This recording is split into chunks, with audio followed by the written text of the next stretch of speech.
Hello everyone, welcome back to the channel. This is Kashif Raza and आज हम लोग ख़त्म करने वाले हैं पीरियोडिक टेबल को। ठीक है, इससे पहले हमने 3 लेक्चर कवर किए थे पीरियोडिक टेबल के। ठीक है, यहाँ तक हमने सारा कर लिया है। ठीक है, एंड ये हमारा विंटर आर्क सीरीज चल रहा है लेक्चर्स का, जिसमें हम इनऑर्गेनिक केमिस्ट्री ख़त्म कर रहे हैं। पीरियोडिक टेबल आज ख़त्म हो गया तुम्हारा, मान के चलो। अब हमारा पी ब्लॉक, DNF ब्लॉक बचा हुआ है एंड कोऑर्डिनेशन। ठीक है, उसके बाद इनऑर्गेनिक ख़त्म हो जाएगी हमारी। अगर आपको इसका PDF चाहिए पीरियोडिक टेबल का, तो आप @काशिफ रज़ा एम्स, ये टेलीग्राम चैनल है। ठीक है, टेलीग्राम पे जा करके इसको ज्वाइन कर लेना, है ना। सारे अपडेट्स, हर चीज़ यहीं पर आपको मिल जाएंगे। ठीक है, ये हो गया। तो हम लोग आगे बढ़ते हैं। हमने अभी तक आयनाइजेशन एंथैल्पी ये सब कर लिया था। अब अपन देखते हैं इलेक्ट्रॉन गेन एंथैल्पी, या फिर इसको हम लोग इलेक्ट्रॉन एफिनिटी भी कहते हैं। और क्या दोनों सेम चीज़ होते हैं, अभी हम लोग इसको देखेंगे। ठीक है, इलेक्ट्रॉन गेन एंथैल्पी, जब एक इलेक्ट्रॉन ऐड किया जाता है किसी भी न्यूट्रल गैसियस एटम में। मैंने पहले ही बताया था कि हमेशा हम लोग न्यूट्रल गैसियस क्यों कहते हैं, हम लोग नॉर्मली क्यों नहीं बोलते हैं। क्योंकि देखो, जैसे मान लो हम लोग को आयनाइजेशन एंथैल्पी पढ़ा था हमने कि सोडियम को पहले हम लोग को लिक्विड में कन्वर्ट करना पड़ेगा, फिर वहाँ से गैस बनाएंगे, फिर गैसियस स्टेट में इलेक्ट्रॉन निकालेंगे। तो इसीलिए हम लोग कहते हैं आइसोलेटेड। आइसोलेटेड मतलब ऐसा नहीं है कि बॉन्ड बना हुआ होना चाहिए, अलग होना चाहिए। गैसियस मतलब गैस के फॉर्म में होना चाहिए। ठीक है, तो वही था कि neutral gas, isolated gases atom, इस तरीके से हमने यहाँ पे देखा था। ठीक है, तो आइसोलेटेड होना चाहिए मतलब कोई बॉन्ड नहीं बना होना चाहिए, है ना, और गैसियस एटम होना चाहिए।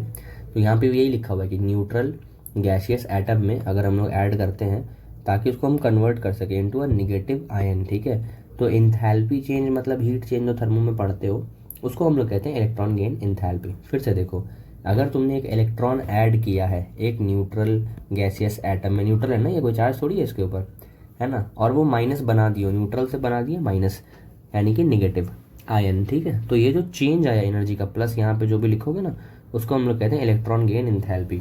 अब बोलोगे यहाँ इस साइड क्यों लिख रहे हैं, इस साइड इसे लिखते हैं क्योंकि एनर्जी रिलीज हो रही है। ठीक है, लेकिन यहाँ पे तो ऐसा कुछ लिखा नहीं है, तो ये दोनों हो सकता है, रिलीज भी हो सकता है और एनर्जी तुम्हारा ले भी सकता है, डिपेंडिंग ऑन कि तुम किस चीज़ में ऐड कर रहे हो।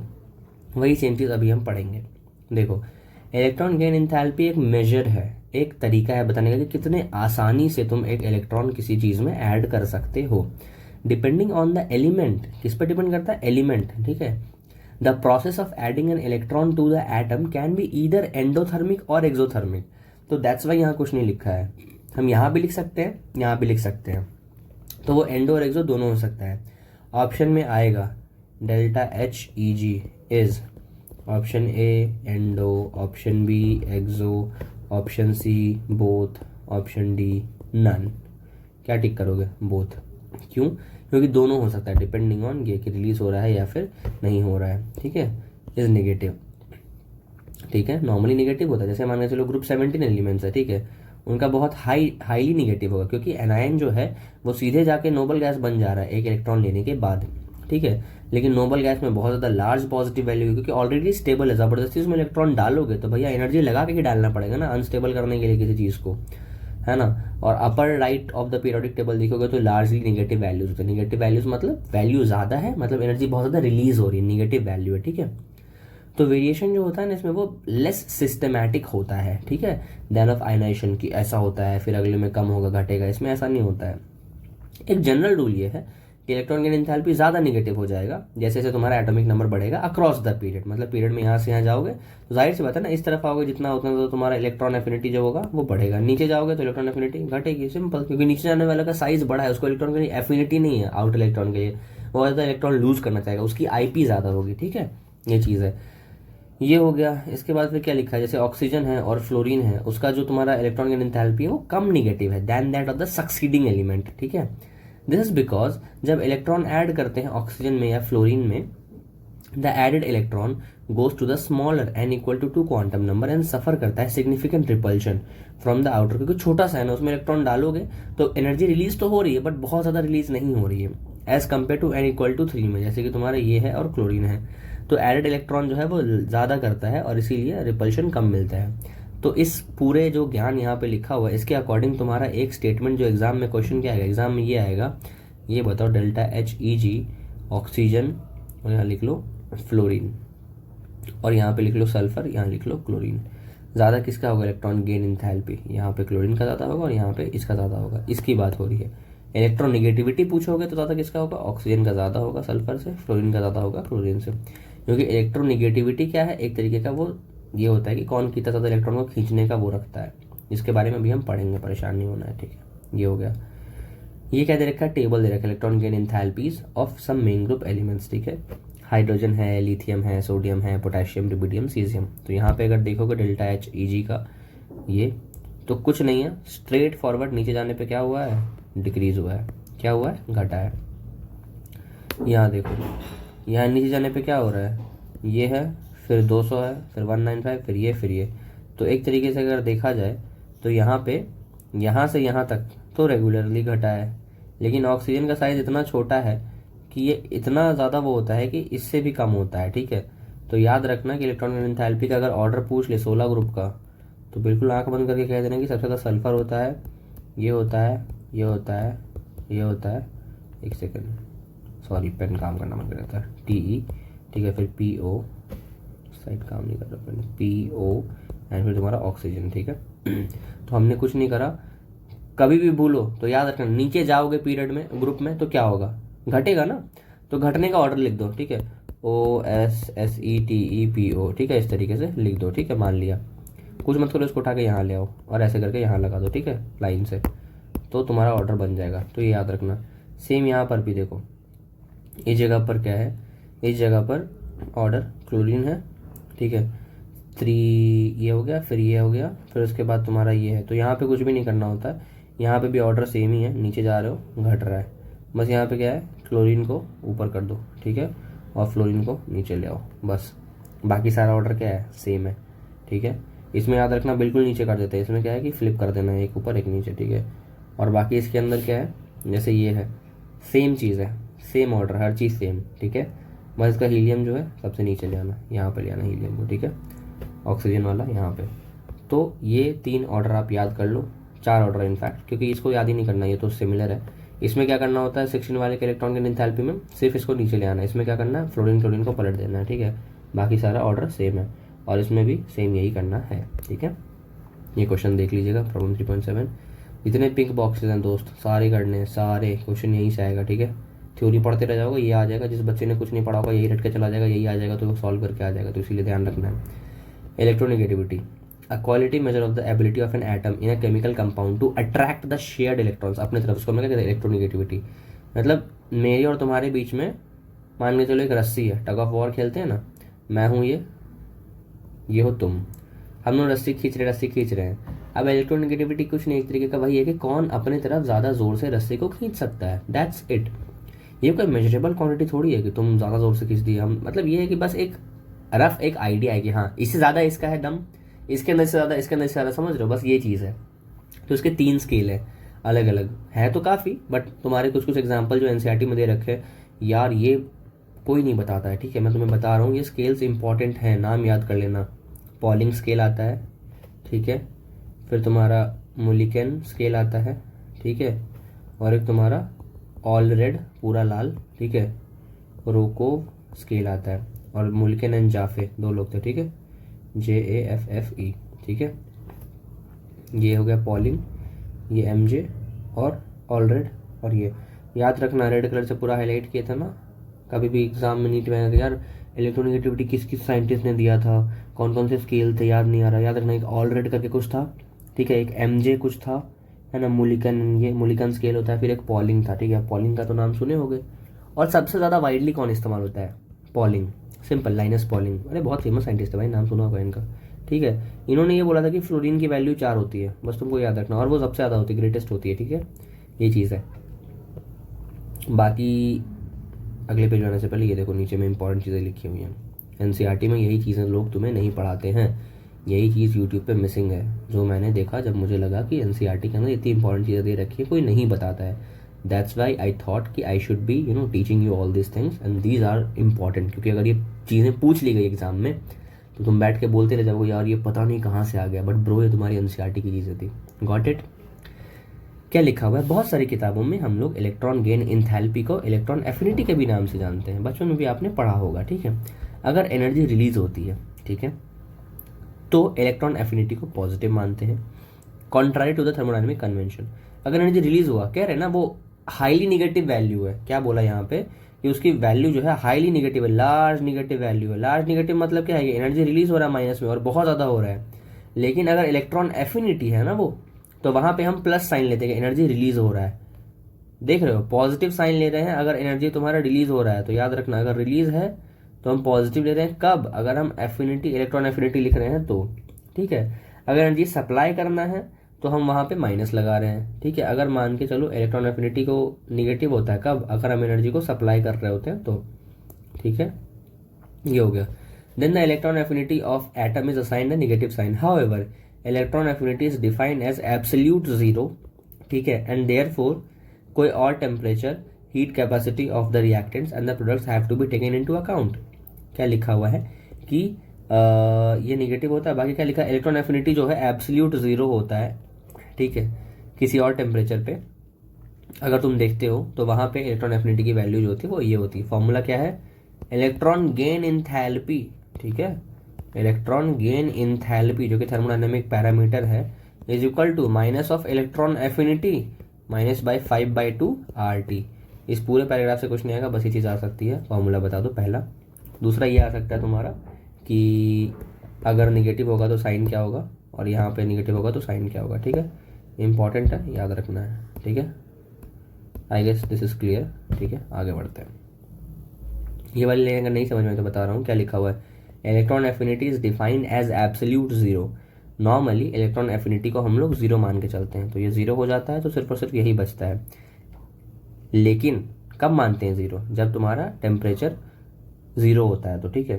तो कोई भी टेम्परेचर टी पे अगर तुम निकालना चाहते हो तो वहाँ पे तुम्हारा फॉर्मूला ये लगता है, बस यही मतलब था। तो इसको एक बार देख लेना, माइनस माइनस दोनों है, ठीक है, इस चीज़ का ध्यान रखना, ठीक है। ये हो गया। The electronegativity of any given element is not constant, ठीक है, ये वेरी करता है डिपेंडिंग ऑन एलिमेंट, ठीक है, जिससे ये बाउंड है। बात समझो, क्या बोला मैंने कि मैं और तुम मिलके लड़ रहे हैं आपस में, तो तुम अपनी ताकत लगा के खींच रहे हो रस्सी, मैं अपनी ताकत लगा के रस्सी खींच रहा हूँ। अगर मान लो वहीं तुम्हारे सामने कोई छोटा सा बच्चा है, तुम मुझसे जाके खींच रहे हो, तो वहां पर तुम एनर्जी कम लगाओगे ना खींचने में, ऑल्दो तुम्हारी ज़्यादा होगी, बट वो भी डिपेंड करेगा कि तुम कितने ज़ोर से रस्सी खींच रहे हो। अगर कम एनर्जी में ही तुम इलेक्ट्रॉन खींच ले रहे हो अपनी तरफ, तो दैट्स इनफ। तो भाई इसीलिए electron gain enthalpy is a अलग चीज़ है, लेकिन इलेक्ट्रोनिगेटिविटी क्या कांस्टेंट है वैल्यू? कोई पूछेगा तो क्या बोलोगे? बोलना नहीं भैया नहीं है कांस्टेंट, ठीक है। Just a second. आई बात समझ? ये वेरी करता है डिपेंडिंग ऑन एलिमेंट जिससे वो बाउंड है, ठीक है। किससे बाउंड है, क्या है, ये देखना पड़ता है, ठीक है। ये हो गया, ठीक। दो कोई मेजरेबल क्वांटिटी नहीं है, लेकिन एक प्रिडिक्ट तो कर सकते हो कि भैया नेचर ऑफ फोर्स की क्या है, क्या रखते हैं, ठीक है। इलेक्ट्रोनिगेटिविटी जनरली क्या है, पीरियड में इंक्रीज करेगा क्योंकि उधर फ्लोरीन वगैरह है ना राइट साइड में, और नीचे जाने पर डिक्रीज करेगा, बस। बाकी सब बकवास लिखा हुआ, कुछ इंपॉर्टेंट नहीं है। ये इंपॉर्टेंट है, ट्रेंड्स क्या क्या है अलग अलग, और बहुत सिंपल भी है। एटॉमिक रेडियस नीचे जाने पे क्या होगा? बढ़ेगा, बिल्कुल बढ़ेगा, है ना। नीचे जाओगे तो एटॉमिक रेडियस क्या होगा? बढ़ेगा, ठीक है। इधर आओगे तो एटॉमिक रेडियस क्या होगा? घटेगा, ठीक है। इलेक्ट्रॉन गेन एंथैल्पी इधर जाने पे क्या होगा? बढ़ेगा, ठीक है, बढ़ेगा। आयनाइजेशन एंथैल्पी इधर जाने पे क्या होगा? बढ़ेगा। आयनाइजेशन एंथैल्पी ऊपर आओगे तो क्या होगा? ऊपर आने पे आयनाइजेशन एंथैल्पी क्या होगी? घटेगी, सॉरी बढ़ेगी, क्योंकि सब बढ़ने के ऑर्डर में है ना। क्योंकि नीचे जाने पे घटेगा ना, आसानी से इलेक्ट्रॉन रिलीज हो जाएगा।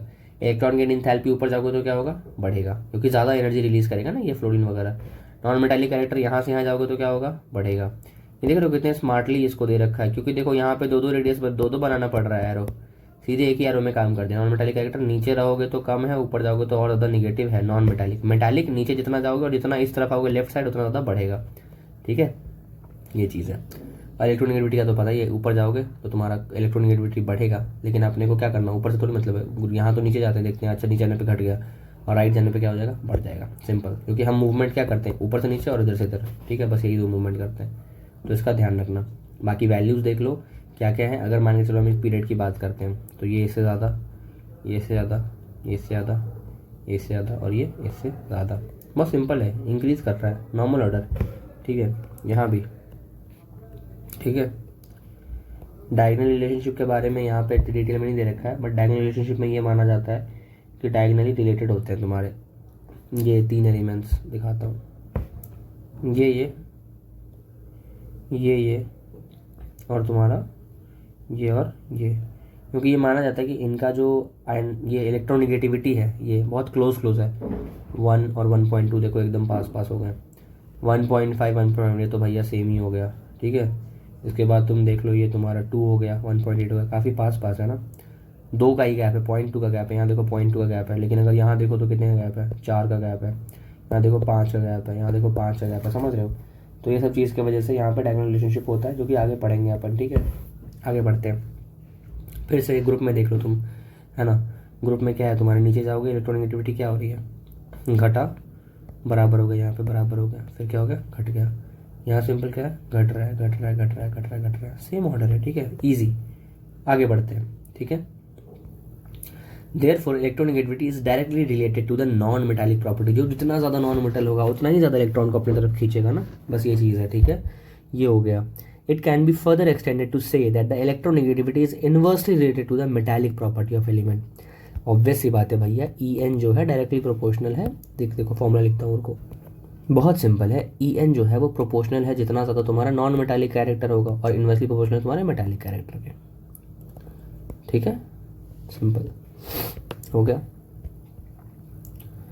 Most of the trends in chemical properties of elements, जैसे कि डायगोनल रिलेशनशिप हो गया, है ना, ये पढ़ते हैं हम लोग एस ब्लॉक में। इनर्ट पेयर इफेक्ट होगा, ये हम लोग पढ़ते हैं पी ब्लॉक में। लैंथनोइड कॉन्ट्रैक्शन, ये सब पढ़ते हैं हम लोग एफ ब्लॉक में, ठीक है, डी एफ ब्लॉक में। ये हो गया पीरियोडिसिटी ऑफ बैलेंस और ऑक्सीडेशन स्टेट्स, ठीक है। ऊपर कुछ नहीं लिखा हुआ, बस नाम लिखा था तो मैंने हाईलाइट कर दिया था, चिल मारो, ठीक है। अब देखते हैं ऑक्सीडेशन स्टेट का क्या है। ऑक्सीडेशन स्टेट किसके बराबर होता है, is equal to number of electron in the outermost orbital और 8 minus number of outermost electron. वैलेंशियल इलेक्ट्रॉन होता है ना, VSE। तो ऑक्सीडेशन स्टेट जो होता है तुम्हारा, ऑक्सीडेशन स्टेट जो होता है वो VSE के बराबर होता है कभी कभी, और कभी कभी 8 माइनस VSE होता है। ठीक है, आगे बात समझ। और ये याद रखना कि फ्लोरीन का ज़्यादा होता है ऑक्सीजन से और सोडियम से। किस चीज़ की बात हो रही है, इलेक्ट्रोनेगेटिविटी की। ये तो पता ही होगा भाई, सोडियम फिर ऑक्सीजन फिर फ्लोरीन। फ्लोरीन का जब सबसे ज़्यादा है, पॉलिंग के स्केल में फ्लोरीन की वैल्यू कितनी थी बताओ कमेंट सेक्शन में, अभी तुरंत पीछे बताया है, ठीक है। बाकी ये तो ईजी है, ठीक है। वैलेंसी निकालना, ये करना, वैलेंसी गलत गलत क्यों बोल रहा हूँ, ठीक है। ये हो गया। फ्लोरीन का ऑक्सीडेशन स्टेट -1 होता है, ठीक है। लेकिन वही फ्लोरीन अगर तुम्हारा किसी कंपाउंड में है तो वो +2 हो जाएगा अगर ऑक्सीजन के साथ है तो, ठीक है। वहीं सोडियम जो है तुम्हारा, नॉर्मली सोडियम का +1 होता है, लेकिन अगर मान लो Na2O है तुम्हारा, Na2O, अगर इसको तुम बनाओगे डायग्राम कैसे बनाओगे, Na यहाँ पे है, एक ऑक्सीजन इधर है, सॉरी Na2 है ना, एक ये है, एक Na इधर है, एक Na इधर है। मान लो Na2O है, ठीक है, मतलब एक ऑक्सीजन है और 2 सोडियम लगे हुए हैं, उसके इस तरफ सोडियम, इस तरफ सोडियम। सोडियम का +1 होता है, +1 होता है, फिक्स होता है। यहाँ मान लो -1, यहाँ -1, तो कितना हो गया यहाँ पे -2 हो गया ऑक्सीजन पे, ठीक है। सिंपल सी बात है। अब वही मान लो कि ऑक्सीजन अगर फ्लोरीन के साथ है या किसी और ऐसे किसके साथ है जो ज़्यादा इलेक्ट्रोनेगेटिविटी है, ठीक है, तो वहाँ पे ऑक्सीजन का प्लस हो जाएगा, बाकी का माइनस हो जाएगा, ठीक है। सिंपल सी बात है, ये सब चीज़ें हैं, इसको देख लेना। बाकी ये प्रॉब्लम है, इसको देख लेना। लेकिन ठीक है, ध्यान रखना इस चीज़ का कि इस प्रॉब्लम में सॉल्यूशन 1 सॉल्यूशन 2 दोनों देख लेना, ठीक है। ये हो गया, आगे बढ़ते हैं, ठीक है। हाइड्राइड का फॉर्मूला और ये सब चीज़ें हैं, देख लेना फॉर्मूला का। हाइड्राइड क्या होगा, LiH NaH KH, मतलब क्योंकि 1 है ना तो 1 ही बनाता है, ठीक है। एक 1 इधर, ये पता है ना कैसे कंपाउंड बनते हैं। Na है, H है, इसकी वैलेंसी +1, इसकी वैलेंसी +1, -1, क्योंकि हाइड्राइड में -1 होता है हाइड्रोजन का, ठीक है। तो ये तुम्हारे इस तरीके से आ जाएगा, Na ऐसे बन जाएगा, ठीक है। CH2 बन जाएगा, यहाँ पे B2H6, इसको क्या बोलते हैं हम लोग, डाइबोरेन बोलते हैं, ठीक है। ALH3 बनता है, ये याद रखना, क्योंकि यहाँ देख लो, यहाँ 6 है, यहाँ पे ये बनता BH3 भी है, बट वो ज़्यादा स्टेबल होता नहीं, तो साथ में 2 कंपाउंड बन जाते हैं, BH3 तो B2H6 बन जाता है। मीथेन हो गया, सीलियन हो गया, इस तरीके से ये सब कंपाउंड्स बन गए, ठीक है। अमोनिया, फॉस्फीन, है ना, ASH3, ये सब पता ही होगा, सब सिंपल है, सिंपल है, सिंपल है, बस यहाँ ध्यान देना था, ठीक है, इस वाले पे। बाकी ऑक्साइड्स देख लो, नॉर्मल है, नॉर्मल, ठीक है, नॉर्मल ऑक्साइड्स एकदम नॉर्मल, कोई दिक्कत नहीं है। बस ऑक्साइड का नेचर तुमको पता करना, जो कि एक नई चीज़ तुमको देखने को मिलेगी। और यहाँ पे ऑक्साइड का फॉर्मूला देख लेना, ठीक है। इस सब चीज़ों का ध्यान रखना। बाकी यहाँ पे देख लेना कि अलग अलग ऑक्साइड्स बनाते हैं, ठीक है। ये वेरिएबल ऑक्साइड्स बनाते हैं, ये भी बनता है, ये भी बनता है, ये भी बनता है, समझ रहे हो, इस टाइप से बनता है। तो डिपेंड करता है कौन सा ऑक्सीडेशन करता है, कौन से ऑक्सीडेशन स्टेट में चल रहा है, ठीक है। नाइट्रोजन +3 है या +5 है, क्योंकि देखो नाइट्रोजन अगर +3 से बनाएगा तो ये बनाएगा, +5 से बनाएगा तो ये बनाएगा। सेम +3 +5 चलता है 15th ग्रुप में सबका, ठीक है। लेकिन लास्ट आते आते तक सिर्फ +3 बनता है, +5 नहीं बनता है। इतना हो गया, ये सब चीज़ें पढ़ ली, आगे बढ़ते हैं, ठीक है। बहुत सारे एलिमेंट्स हैं जो कि वेरिएबल बैलेंस शो करते हैं, और ये मेनली ट्रांजिशन करता है और एक्टिनोइड्स करता है। लैंथेनोइड्स भी करते हैं बट मेनली यहाँ पे दो नाम लिखा है, ट्रांजिशन और एक्टिनोइड्स, ठीक है, सिंपल। यहाँ क्या लिखा है, anomalous property of second period element. ये तुमको जनरली पढ़ना चाहिए था एस ब्लॉक एलिमेंट में और पी ब्लॉक में, बट हम लोग यहीं पे देख रहे हैं। एनोमलस प्रॉपर्टी क्या होती है, एनोमलस बिहेवियर ऑफ वाटर तुमने पढ़ा होगा ना, जो ये वाला ग्राफ बनता है तुम्हारा कि 4 डिग्री और 0 डिग्री के बीच वाला। मतलब एनोमलस मतलब क्या होता है कि हर चीज़ ठीक है बट वो एनोमेली है, मतलब नॉर्मली ऐसा नहीं होता है, तो तुम कुछ अलग सा कर रहे हो, ठीक है। तो पहला एलिमेंट जो है ना ग्रुप 1 और ग्रुप 2 में, और 13 से 17 मतलब transition elements, sorry main group elements, transition नहीं, ठीक है, मेन ग्रुप एलिमेंट्स की बात हो, रिप्रेजेंटेटिव की, ठीक है। वो क्या करते हैं ना, वो थोड़े से अलग होते हैं यार, है ना, काफ़ी रिस्पेक्ट में। जैसे लिथियम और बेरिलियम है, दोनों एस ब्लॉक के एलिमेंट्स है ना, तो मेटालिक होने चाहिए अल्कली मेटल की तरह और अल्कलाइन अर्थ मेटल की तरह, है ना। लेकिन ये कंपाउंड बनाते हैं, इनका कैरेक्टर कोवैलेंट होता है। बाकी तो आयनिक बना रहे हैं ना इसके ग्रुप के, ठीक है, लेकिन ये अलग बनाते हैं, ठीक है। और भी जैसे देख लो तुम, इनका मेटालिक रेडियस देख लो, लिथियम का 152 है, सोडियम का इतना है, इसका 111 है, इसका इतना है, इसका इतना है, इसका इतना है, कुछ दिक्कत नहीं है, ठीक है। नीचे जाने पे बढ़ ही रहा है। आयनिक रेडियस देखो, ठीक है, जब ये आयन बना लेते हैं तो सोडियम का रेडियस जो है 102 है, इसका 72 है, इसका इतना है, इसका इतना है, ठीक है। बहुत छोटा साइज हो जाता है 31 के कंपैरिजन में। 31 देख रहे हो, पहले इतना था फिर इतना हो गया, क्योंकि ये फुलफिल हो जाता है, इस तरीके से होता है, ठीक है। इतना लोड नहीं लेना है, ठीक है, ये हो गया। भाई क्या लिखा हुआ, सेकंड एलिमेंट जो होता है मैग्नीशियम एल्यूमिनियम जो है डायगोनल रिलेशनशिप शो करता है, ठीक है। Anomalous behaviour is attribute to this. Anomalous behaviour क्यों होता है, छोटा size, large charge to radius ratio and high electronegativity. ये लाइन इंपॉर्टेंट है। अगर मानने कहते हैं कि एनोमलस बिहेवियर क्यों है, ठीक है, एनोमलस बिहेवियर क्यों है, तो पहला तो है कि तुम्हारा साइज छोटा है, दूसरा क्या है तुम्हारा क्यू बाय आर का रेशियो जो है ज़्यादा है, तीसरा क्या है इलेक्ट्रोनेगेटिविटी क्या है, हाई है। ये सब रीज़न है एनोमलस बिहेवियर के लिए, और ये क्वेश्चन आएगा नीट में, और अगर आ गया तो तुमको पता होना चाहिए कि क्या क्या रीज़न है, ठीक है, यहाँ लिख दे रहा हूँ, ठीक है। ये हो गया। उसके अलावा प्लस और क्या हो गया कि 4 वैलेंस ऑर्बिटल्स होते हैं बॉन्डिंग के लिए। सेकंड में क्या होते हैं, 9 होते हैं, तो याद रखना उसमें क्या होता है 4 होते हैं, बाकी उसमें कितने होते हैं, 9 होते हैं उसके बाद वाले में, ठीक है, बाद वाले में। तो ऊपर वाले को भाई कम ही ऑप्शन मिल रहा है ना करने का, तो इसीलिए वो ऐसा होता है। बाकी अगर देखोगे तो अपने उसके बाद फिर क्या, इस वजह से क्या होता है, ये एक्सपैंड जो है ये नहीं कर पाता, लेकिन नीचे वाला जो है वो क्या करता है, अपने ऑक्टेट को एक्सपैंड कर देता है।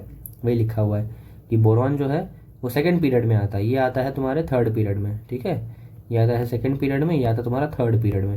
जब थर्ड पीरियड में आ गया एल्यूमिनियम, तो वो ज़्यादा बड़ा वो बना सकता है, AlF63-, समझ रहे हो, एकदम सीधे 9 ऑक्टेट में चला जाता है। यहाँ पे कितना है भाई, BF4-, बस, और ज़्यादा नहीं है कुछ भी, ठीक है। प्लस पहला मेंबर जो होता है वो पी पे बॉन्ड अपने साथ ही बना पाता है। एक और चीज़ जो है वो रीज़न नहीं है, बस बता रहा है क्या क्या फ़र्क है।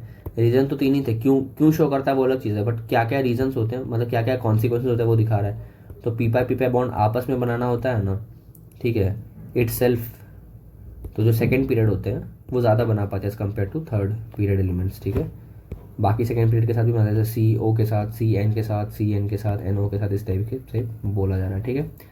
ये देख लेना ऑक्सीजन स्टेट एल्यूमिनियम का क्या है, कोवैलेंसी क्या है, समझ रहे हो, कोवैलेंसी क्या होता है और ये क्या होता है, ये भी देख लेना, ठीक है, सिंपल सी बात है।